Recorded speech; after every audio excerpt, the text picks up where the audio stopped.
आज जो है ना शुभारंभ करते हैं श्री गणेशाय नमः। हाँ, किसका? गणेश। किसका? गणित का। तो गणित का जो स्टार्ट करते हैं तो पहला जो चैप्टर है बच्चों, वो आपका चैप्टर का नाम क्या है? वास्तविक संख्या। क्या है? वास्तविक संख्या। कि आखिरकार ये जो वास्तविक संख्या है, रियल नंबर, ये होता क्या है? ठीक है ना? तो वास्तविक संख्या आखिरकार होता क्या है? जब आप लोग बच्चों इंटर में जब जाइएगा तो वहां पर इमेजिनरी नंबर भी पढ़ना है। ठीक है ना? क्या पढ़ना है वहां पर? इमेजिनरी। लेकिन हमको यहां पर क्या करना है? केवल वास्तविक संख्या। तो सबसे पहले वास्तविक संख्या होता क्या है, तो परिभाषा इसमें पढ़ना है कि वास्तविक संख्या क्या है। तो वास्तविक संख्या का मतलब क्या कि परिमेय और अपरिमेय, परिमेय और अपरिमेय संख्याओं के समूह को क्या कहते हैं? वास्तविक संख्या कहते हैं। तो बच्चों पहले परिमेय, डायरेक्ट हम परिमेय अपरिमेय कैसे समझ में आएगा कि हमको परिमेय कौन है और अपरिमेय? तो इसके लिए हमको क्या करना पड़ेगा? शुरुआत से जानकारी लेना पड़ेगा, न कि डायरेक्ट हम कहां चले जाएं? वास्तविक संख्या पर। क्लियर है? तो आप लोग क्या कीजिएगा, इसको बहुत गहराई से सुनिएगा, समझिएगा। कहीं पर भी दिक्कत हो, कहीं पर भी दिक्कत हो तो आप लोग उसको क्या कीजिएगा, तुरंत खड़ा होकर के क्या पूछने का काम कीजिएगा। ये नहीं कि जी सर हाँ याद हो रहा है, जी सर समझ गए, घर पर जब अगले दिन हम पूछेंगे तो आप लोग बोलिएगा सर हमको समझ में नहीं आया। वैसा बात नहीं होना चाहिए। थोड़ा थोड़ा करके पढ़ना है, ज्यादा हमको पढ़ने की जरूरत नहीं है, लेकिन थोड़ा थोड़ा जब पढ़ेंगे तो थोड़ा थोड़ा में बहुत कुछ हमको क्या हो जाएगा, याद हो जाएगा। आप इस तरह से यहां याद कर लीजिए कि घर पर याद करने की जरूरत ना पड़े। क्लियर है? कोई दिक्कत नहीं है तो समझिएगा। तो देखिए सबसे पहले कि आपको जो मैथमेटिक्स में पहला क्या है, रियल नंबर, यानी क्या, वास्तविक संख्या। अब देखिए वास्तविक संख्या, इसमें एक वर्ड है क्या आपका, संख्या। पहले तो संख्या समझो, पहले तो हमको क्या होना चाहिए, संख्या हमको आना चाहिए कि संख्या क्या होता है। तो यहां पर देखिए संख्या को इंग्लिश में क्या कहते हैं, नंबर। इंग्लिश में क्या कहते हैं इसको, नंबर। यानी क्या कहता है कि अंक या अंकों के समूह को क्या कहते हैं बच्चों, संख्या कहते हैं। अब यहां पर एक वर्ड आया क्या, अंक। अब आपसे पूछेगा कि बताओ अंक क्या होता है, अंक आपको क्या होता है। तो अंक का परिभाषा यदि आपसे कोई पूछे बच्चों कि अंक क्या होता है, तो आप क्या उसको डिफिनेशन दीजिएगा, बताइए। कोई इसमें खड़ा होकर बताइए कि अंक किसे कहते हैं, बोलिए।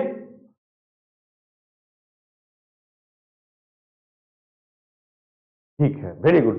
0 से लेके 9 तक की जो संख्या होती है उसको क्या कहते हैं हम लोग, अंक कहते हैं। लेकिन आप वहां पर कह रहे कि संख्या, संख्या कह रहे हैं ना, अभी तो हम संख्या पढ़ ही रहे थे। यहाँ संख्या का तो परिभाषा ही क्या है, तो हम लोग यहाँ पर अंक का जो परिभाषा हम लोग जो पढ़ेंगे बच्चों, वो पढ़ेंगे ऐसे कि गणित में इसमें गणित में जिन प्रतीकों की सहायता से, जिन प्रतीकों या चिन्हों की सहायता से संख्या का क्या होता है, निर्माण होता है, उस प्रतीक को ही क्या कहते हैं हम लोग, अंक कहते हैं। क्लियर है? कोई डाउट है? कहता है कि आपसे कोई यदि पूछे कि बच्चों बताओ कि अंक क्या होता है, तो हम आपको क्या बोल रहे हैं कि गणित में, इसमें गणित में जिन प्रतीकों या इसे चिन्हों की सहायता से क्या संख्या बनाया जाता है, उस प्रतीक को क्या कहते हैं हम, अंक कहते। कोई दिक्कत है कोई दिक्कत? मतलब क्या कि इसका कहने का मतलब यह हुआ बच्चों कि ये जो आपका अंक का प्रतीक कहने का मतलब क्या है कि एक्चुअल में प्रतीक जो होता है बच्चों, वो 0 से लेके कहां तक होता है, 0 1 2 3 4 5 6 7 8 और कितना 9, यानी कुल मिलाकर के कितना, कुल कितना प्रतीक होता है, 10। कुल कितना प्रतीक होता है, 10।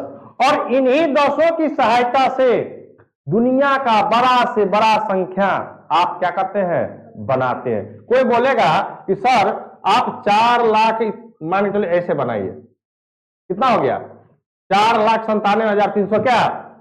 तो अब देखिए ये 4,97,300 जो 66 जो संख्या बना है, तो इन्हीं में से न लेके बनाया गया है, इन्हीं में से न कोई प्रतीक है। क्योंकि प्रतीक का मतलब क्या होता है, सूचित करना, कि जिससे हम उसको क्या करते हैं, दर्शाते हैं।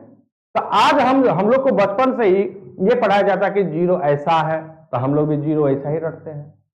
1 ऐसा है तो ऐसा ही लिखना हम लोग भी प्रारंभ करते हैं, हाँ या ना। आपके पास प्रतीक यदि बोल दे, प्रतीक का मतलब कोई फोटो है, जैसे राम भगवान का फोटो है, तो हम लोग उसी भगवान को रामे भगवान की तरह यदि शकल मिलता तब तो हम लोग उसको क्या मानते हैं, राम भगवान मानते हैं। प्रतीक उसको दिखाते हैं ना, यही राम भगवान है। बचपन से ही हमको हमारे माँ पिताजी, दादाजी, बहन, भाई सब जो हमसे बड़े होते हैं वो सिखाते कि यही देखो ये राम भगवान है, उसका प्रतीक दिखाते हैं ना। तो उसी तरह गणित में जो आप जो सीखते हैं संख्या का जितना भी खेला बेला, वो सब वो प्रतीक किसका है, 0 से लेके कहां तक का, 9 तक का। कोई दिक्कत है इसमें, समझ रहे हैं। तो अंक का परिभाषा समझ गए कि अंक क्या होता है, कि गणित में जिन प्रतीकों का उपयोग करके हम संख्या का क्या करते हैं, निर्माण करते हैं, उन प्रतीकों को हम क्या कहते हैं, अंक कहते हैं। अब देखिए यहां पर क्या बोला परिभाषा संख्या में, कि अंक या अंकों के समूह को क्या कहते हैं हम लोग। तो अब देखिए जैसे ही ये संख्या बन गया, मान के चलिए 4 लाख कितना 97,300 कितना 66 जो है, तो इसमें कै गो संख्या है, अंक है, समूह है ना। समूह का मतलब क्या, झुंड, जिसमें एक से क्या हो, अधिक हो, उसी को हम लोग क्या कहते हैं, समूह कहते हैं। तो समूह देखिए तो इसमें कै गो, 1 2 3 4 5 1, यानी 6 अंक आपस में मिल करके किसका निर्माण किया गया है, संख्या का। क्लियर है, कोई डाउट है नहीं ना, क्लियर है ना। चले आगे। अब जो ये संख्या हमारा क्या हो गया, क्लियर हो गया। तो चलिए अब आगे। अब कहता कि बच्चों क्या, संख्या का क्या प्रकार, यानी संख्या किस किस प्रकार का होता है। तो देखिए जैसे पहला क्या है, प्राकृतिक संख्या, जिसको इंग्लिश में क्या कहते हैं, नेचुरल नंबर। दूसरा क्या है, पूर्ण संख्या, होल नंबर। तीसरा धनात्मक संख्या, पॉजिटिव नंबर। चौथा ऋणात्मक संख्या, निगेटिव नंबर। पूर्णांक संख्या, इंटीजर नंबर। सम संख्या, इवेन नंबर। विषम संख्या, ऑड नंबर। वास्तविक संख्या, रियल नंबर। परिमेय संख्या, रेशनल नंबर। अपरिमेय संख्या, इरेशनल नंबर। ठीक है। और अभाज्य संख्या या रूट संख्या, प्राइम नंबर। भाज्य या यौगिक संख्या, कंपोजिट नंबर। अभाज्य संख्या, को प्राइम। यानी कुल मिलाकर के आपको 13 प्रकार के संख्या को क्या करना है, पढ़ना है। अब जब इन 13 प्रकार के संख्याओं का अंतर हम जब समझ जाएंगे, देखिए सब संख्या ही है, सारा का सारा क्या है, संख्या ही है, लेकिन उसमें भी क्या किया गया, उसको बांटा गया है। अब बांटने का देखिए कि कुछ ना कारण तो होगा, तभी तो बांटा गया है, कि आखिरकार कोई बांटता क्यों है। तो कहीं ना कहीं उसका क्या होता है, उपयोगिता करना रहता, उपयोग करना रहता है, इसलिए उसको क्या किया जाता है, बांटा जाता है। तो अब हम लोग इसको क्या करेंगे, बारी बारी से क्या करेंगे, बारी बारी से इसको हम लोग क्या करेंगे, एक एक टॉपिक को हाँ सही ढंग से पढ़ने का प्रयास आप लोग कीजिएगा। ठीक है, चलिए इसमें आपका पहला क्या है, इसमें पहला क्या है आपका बच्चों, प्राकृतिक संख्या। क्या कहता है, प्राकृतिक संख्या। तो प्राकृतिक संख्या किसे कहते हैं, ये तो बचपन से आप लोग पढ़ते आ रहे हैं कि गिनती की संख्या को क्या कहते हैं, प्राकृतिक संख्या। या ऐसे भी आप परिभाषा बना सकते हैं हाँ, कि 1 से जो संख्या शुरू होती है उसको हम लोग क्या कहते हैं, प्राकृतिक संख्या। 1 से का मतलब क्या, हम लोग तो गिनती 1 से ही करते हैं, कि 0 से कभी कोई गिनती किया है आज तक, या 20 से 5 से कोई, हमेशा गिनती कहां से स्टार्ट होती है, 1 से। बचपन में हम लोग को लाइन में खड़ा करके हाँ टीचर बोलते थे पढ़ो, 1 एका 1 दुआ 2 तीना 3 पढ़ते थे ना। तो आज या इंग्लिश में पढ़ते थे 1 2 3, लेकिन स्टार्ट कहां से हो रहा है, 1 से। तो गिनती की संख्या को ही क्या कहते हैं, प्राकृतिक संख्या कहते हैं। यानी इसमें यदि हम बात करें तो प्राकृतिक संख्या का परिभाषा कहता है कि गिनती की संख्या को क्या कहते हैं, प्राकृतिक संख्या कहते हैं। जैसे में 1 2 3 4 5 6 मतलब क्या, अनंत। अब जहां तक गिन सकते हैं, इसमें कोई दिक्कत नहीं है। क्लियर। दूसरा है पूर्ण संख्या, जिसको इंग्लिश में क्या कहते हैं हम लोग, होल नंबर। यानी इसका परिभाषा क्या कहता है कि शून्य सहित प्राकृतिक संख्या के समूह को क्या कहते हैं, पूर्ण संख्या। मतलब क्या, मतलब क्या, प्राकृतिक तो है, देखिए यहां पर प्राकृतिक है ना, तो प्राकृतिक कहां से 1 2 3 4 कहां, अनंत तक। अब उसमें क्या कर रहा है, एक, यानी इसके पहले आप क्या कीजिए, शून्य लगा दीजिए। क्या लगा दीजिए, तो इसका परिभाषा ये हो गया शून्य, यानी क्या, ये हो गया आपका क्या, प्राकृतिक संख्या। हाँ या ना, ये हो गया प्राकृतिक संख्या, ये आपका हो गया क्या, शून्य। और जब इन दोनों को आपस में हम क्या कर देंगे, एक साथ लिख देंगे, तो यही बन जाएगा क्या बच्चों, आपका पूर्ण संख्या। कोई दिक्कत है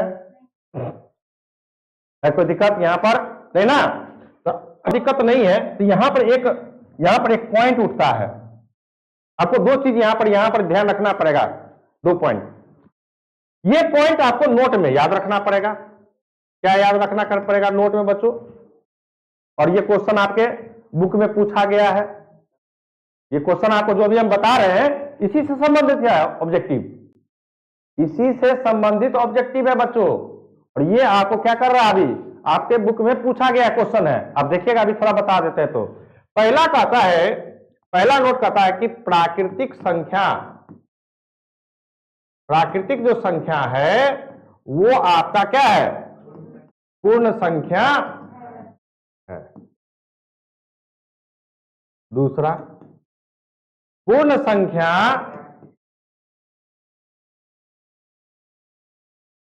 प्राकृतिक संख्या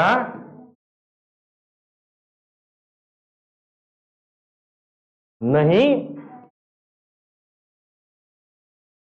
समझिए, कहता है कि प्राकृतिक संख्या जो है ना वो पूर्ण संख्या है। क्यों, क्योंकि प्राकृतिक का जितना भी है वो सारा का सारा किसमें, पूर्ण में उपस्थित है, नहीं है। देखिए ना 1 2 3 4 यहां भी है ना, ये प्राकृतिक है ना, उपस्थित है कि नहीं है ना। लेकिन क्या पूर्ण संख्या प्राकृतिक संख्या है, तो बोलेंगे नहीं, क्योंकि इसका भी सब कुछ इसमें है, केवल और केवल क्या नहीं है, जीरो नहीं है। इसलिए पूर्ण संख्या प्राकृतिक संख्या नहीं होता है। क्लियर है, कोई दिक्कत है इसमें, समझ लीजिए। यहां पर देखिए, यहां पर स्पष्ट लिख दिया कि ये आपका क्या है, प्राकृतिक है। तो ये मिल रहा है ना आपस में, लेकिन क्या ये इसमें है, नहीं है। तो इसलिए ये होगा, लेकिन ये नहीं होगा। इसलिए प्राकृतिक संख्या क्या है, पूर्ण संख्या है, किंतु पूर्ण संख्या प्राकृतिक संख्या नहीं है। 1 नंबर ऑब्जेक्टिव बन गया आपका, आपके बुक का क्वेश्चन है ये, एगो ऑब्जेक्टिव 1 नंबर का आपका क्या हो गया, बन गया। एगो ऑब्जेक्टिव यहां से बन गया। क्वेश्चन लिखा रहेगा कि पूर्ण संख्या प्राकृतिक संख्या है, 4 ऑप्शन में दिया रहेगा, हाँ नहीं, दोनों, इनमें से कोई नहीं। आप क्या कीजिएगा, आपसे क्वेश्चन जैसा पूछा गया वैसा जवाब दीजिए। आपसे क्वेश्चन पूछा क्या प्राकृतिक संख्या पूर्ण संख्या है, तो प्राकृतिक वाला तो पूर्ण है, क्योंकि पूर्ण में ये प्राकृतिक उपस्थित है, लेकिन पूर्ण वाला प्राकृतिक में उपस्थित नहीं है। कौन सा उपस्थित नहीं है, केवल और केवल क्या, जीरो। कोई दिक्कत नहीं है, क्लियर आ गया समझ में। चलिए आगे है बच्चों धनात्मक संख्या, जिसको हम लोग क्या कहते हैं, पॉजिटिव नंबर। देखिए इसका पहचान क्या है, यदि केवल संख्या लिखा रहे, यदि केवल संख्या लिखा रहे तो ये क्या हो जाएगा, पॉजिटिव होगा। लेकिन ऋणात्मक का क्या पहचान है, निगेटिव का। तो ऋणात्मक का मतलब क्या है, कर्ज, और कर्ज का क्या सिंबल होता है, घटाव का, माइनस का। हाँ, तो इसको पहचानेंगे कैसे, धनात्मक संख्या और ऋणात्मक संख्या। तो धनात्मक संख्या का परिभाषा कहता है बच्चों कि जब कोई भी संख्या यदि आपके पास दिया गया है तो उस संख्या के केवल बाईं ओर देखना है। मान के चलिए यहां पर देख, हम 5 लिख दिए, तो संख्या है तो संख्या के 2 तरफ होगा। एक इधर होगा क्या आपका दाईं ओर, हाँ या ना, और इधर आपका क्या है, बाईं ओर। तो हमको हमेशा किसी भी संख्या के, हाँ, किधर देखना है, इधर देखना है, ना कि दाईं ओर। दाईं ओर के चिन्ह से हमको कोई लेना देना नहीं है। मतलब क्या कि ये यदि 5 लिखा है तो ये प्लस है या माइनस है, हमको यही देखना है, तब ना धनात्मक होगा, तब ना ऋणात्मक होगा। ऋणात्मक का मतलब क्या है, कर्जा, ऋण, है ना। तो समझिए, कहता है कि जिस संख्या के बाईं ओर, जिस संख्या के बाईं ओर क्या हो, धन चिन्ह हो, यानी कैसा चिन्ह हो, प्लस हो, उसे क्या, या कोई चिन्ह ना हो, उसे क्या कहते हैं, धनात्मक। जैसे मान के चलिए यदि +3 दे दिया या सीधे 500 दे दिया, या तो प्लस चिन्ह रहे या कोई चिन्ह रहे ही नहीं, तो ये सारा का सारा क्या है आपका, धनात्मक संख्या। और जब दूसरा क्या आपका ऋणात्मक संख्या, तो कहता कि जिस संख्या के बाईं ओर ऋण चिन्ह हो उसे क्या कहते हैं, जैसे मान के चलिए -5, -1500, हाँ, -372। तो हम किधर देख रहे हैं, ये बायां ओर, किधर देख रहे हैं, ये बाईं ओर हमको देखना है कि इसके पीछे कैसा साइन है। यदि धनात्मक का साइन है, यानी कोई साइन ही नहीं है फिर भी पॉजिटिव, यदि प्लस का साइन है फिर भी पॉजिटिव, हाँ, लेकिन यदि निगेटिव का साइन है, ऋणात्मक का चिन्ह है, घटाव का चिन्ह लगा हुआ है, तो इसका मतलब क्या है, वो ऋणात्मक संख्या है। कोई डाउट है इसमें, नहीं? चले आगे। अब आगे है क्या बच्चों, पूर्णांक संख्या, जिसको इंटीजर नंबर कहते हैं। क्या कहता है कि शून्य सहित धनात्मक संख्या एवं ऋणात्मक संख्या के समूह को क्या कहते हैं, पूर्णांक संख्या कहते हैं। और ये वर्ड आपके पहला चैप्टर में, वास्तविक संख्या के पहला चैप्टर में आपको बार बार उपयोग होगा। तो वहां पर धनात्मक पूर्णांक का बात आएगा।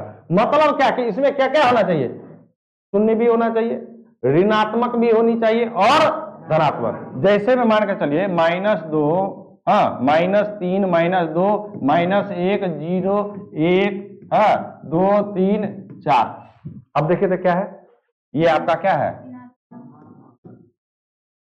ऋणात्मक है, ये आपका क्या हो गया, शून्य, और ये आपका क्या हो गया। अब इसको क्या कहेंगे हम लोग, टोटल को क्या कहेंगे, पूर्णांक। लेकिन यदि कहीं पर बच्चों 2, 3, 4 ऐसे दे दिया रहे, तो ये किस प्रकार का पूर्णांक है, इसको लिखेंगे क्या, धनात्मक पूर्णांक। क्या बोलेंगे बच्चों, धनात्मक पूर्णांक। कहीं पर दे दिया -3, -2, -1 केवल, ये कैसा है, ऋणात्मक पूर्णांक है। समझ में आया कि धनात्मक पूर्णांक क्या है, ऋणात्मक पूर्णांक क्या है। हाँ, अब पूर्णांक क्या है, पूर्णांक तभी बनेगा जब उसमें क्या होना चाहिए, धनात्मक भी होना चाहिए, ऋणात्मक भी होना चाहिए, और क्या होना चाहिए, शून्य भी होना चाहिए। अब यहां पर आपसे यही से एगो पूछ देगा क्या कि बताओ शून्य क्या है, प्लस है कि माइनस में है। शून्य क्या है आपका, प्लस होता है कि माइनस होता है, न प्लस होता है न माइनस होता है। ये क्या है, उदासीन है। किसी भी संख्या में यदि हम 3 जोड़ दे कोई परिवर्तन, या किसी भी संख्या में से 3 घटा दे कोई परिवर्तन, जब कोई परिवर्तन नहीं होता है तो ये किस प्रकार का संख्या बन गया बच्चों, उदासीन बन गया। क्या बन गया, कोई दिक्कत है इसमें। तो देखिए टॉपिक बाय टॉपिक आप लोग समझते चलिए, और जहां पर भी दिक्कत होगी नहीं समझ में आया कि हाँ कि सर ऐसे नहीं, कि चलिए सर समझ में आ गया, चलते चलिए सो बात नहीं, पूर्ण रूप से जानकारी लेकर के आपको क्या करना है, आगे बढ़ना है। आगे है बच्चों क्या, सम संख्या। क्या है, जिसको हम लोग क्या कहते हैं, इवेन नंबर। ऐसे तो हम लोग सम संख्या का परिभाषा क्या पढ़ते हैं कि जो 2 से कट जाए उसको सम, और जो 2 से नहीं कटे उसको। लेकिन क्या बड़ा बड़ा संख्या मान के चलिए ऐसे दे दिया 9, 7, 6, 8, 4, 3, 2, 5, 4 ऐसे दे दिया, आपको बोला कि बताओ सम संख्या है या विषम संख्या, तो क्या हम भाग देने के लिए जाएंगे, हम भाग देने के लिए जाएंगे, क्या करेंगे, इसको ऐसे करके 2 से भागा देने लगेंगे? नहीं। तो जब 2 से भागा नहीं देंगे तो कैसे पहचानेंगे कि सम है? तो उसके लिए एक पहचान है, उसके लिए क्या है, पहचान है। तो पहले समझिए परिभाषा। कहता है कि वैसा संख्या जो 2 से क्या हो जाए, पूर्णतः विभाजित हो जाए, उसको क्या कहते हैं, सम संख्या। या दूसरा परिभाषा कहता है कि जिस संख्या के इकाई स्थान पर क्या होना चाहिए, 0, 2, 4, 6 और 8। मतलब क्या, केवल और केवल हमको कहां देखना है, इकाई पर। कहां पर देखना है? यदि इकाई पर इन समूह में से, किसमें से, 0, 2, 4, 6 और 8 में से कोई भी पकड़ा गया तो वो हो गया मेरा क्या, सम संख्या। यानी ये मेरा जो संख्या दिया गया है ये मेरा क्या है, यानी क्या, यदि 346, 9,700 कितना 56, 874, 90054, 324, 2, 7, 6, 5, 8, ये सारा का सारा देखिए सबके इकाई पे क्या है, ये नहीं, सबके इकाई पर क्या है, इसी में से कोई है ना, 4 है ना, यहाँ पे क्या है, 4 है ना, यहाँ पे कितना है 2, यहाँ पे कितना है 8। तो इस प्रकार के जो संख्या आपको मिलेगा बच्चों, वो क्या होगा आपका, सम संख्या क्या होगा, क्या होगा। कोई दिक्कत है? देखिए यहीं पर याद कर लीजिए, घर पर मत याद कीजिएगा आप लोग, पहले बता दे रहे हैं, यहीं पर जो करना है यहीं पर याद कर लीजिए कि सम संख्या का पहचान क्या है, कि जिस संख्या के इकाई स्थान पर 0, 2, 4, 6 और 8 हो, वो सारा का सारा संख्या कैसा होगा, सम संख्या होगा। यानी उस प्रकार के जितने भी संख्याएं होंगे वो सभी के सभी क्या होंगे, सम संख्या होंगे। कोई दिक्कत नहीं? तो चलते हैं अगला क्या, विषम पर। मजा आ रहा है ना पढ़ने में? कोई दिक्कत है? एकदम मजा लेके पढ़ो। फिर है विषम, उसका उल्टा, यानी क्या, कि वैसा संख्या जो 2 से पूर्णतः विभाजित नहीं हो, उसको क्या कहते हैं, विषम संख्या। या जिस संख्या के इकाई स्थान पर क्या हो, 1, 3, 5, 7 और 9 हो, उसको क्या कहते हैं हम लोग, विषम संख्या कहते हैं। जैसे में समझिएगा, जैसे में क्या 3, 7, 6, 9 दे दिया। अब हमको देख रहे कि क्या भैया ये तो मेरा क्या है, इकाई है, इकाई पर मेरा कितना है, इसी में से मिल रहा है 7, 4, 5, इकाई में मेरा क्या है 5 है, इसी में से मिल रहा है। तो इस प्रकार के जो संख्या होंगे वो सारे के सारे क्या होंगे, विषम संख्या। एग्जाम्पल में लिखिए, 4, 6, 9, 3, 7, 8, 5, 4, 7, 5, 3, 9, 6, 8, कितना यहां दे दे 1। अब देखिए सबके इकाई पर 9, 5, 3, कहीं पर क्या 1। ये सारा का सारा संख्या किस प्रकार का है बच्चों, विषम संख्या है। कोई दिक्कत है कोई दिक्कत? तो इस प्रकार के संख्याओं को हम लोग क्या कहते हैं, विषम संख्या कहते हैं। कोई दिक्कत नहीं है? तो आज के लिए इतना ही रहने दीजिए। आप लोग इसको क्या कीजिएगा, कल याद करके आइएगा। फिर हम लोग मिलेंगे क्या, नेक्स्ट क्लास में। क्या मिलेंगे, नेक्स्ट क्लास में। फिर इसके अगला जो टॉपिक है, जो परिभाषाएं अभी बची है, उन सभी परिभाषाओं को लेकर फिर से हम लोग क्या करेंगे, आपके सामने प्रस्तुत होंगे। क्लियर है? कोई दिक्कत नहीं है? चलिए, आपको पढ़ने में अच्छा लगे तो क्या कीजिएगा, जाकर के वीडियो को क्या कीजिएगा, लाइक और शेयर कीजिएगा। क्या कीजिएगा, साथ में कमेंट भी कीजिएगा। क्लियर है ना?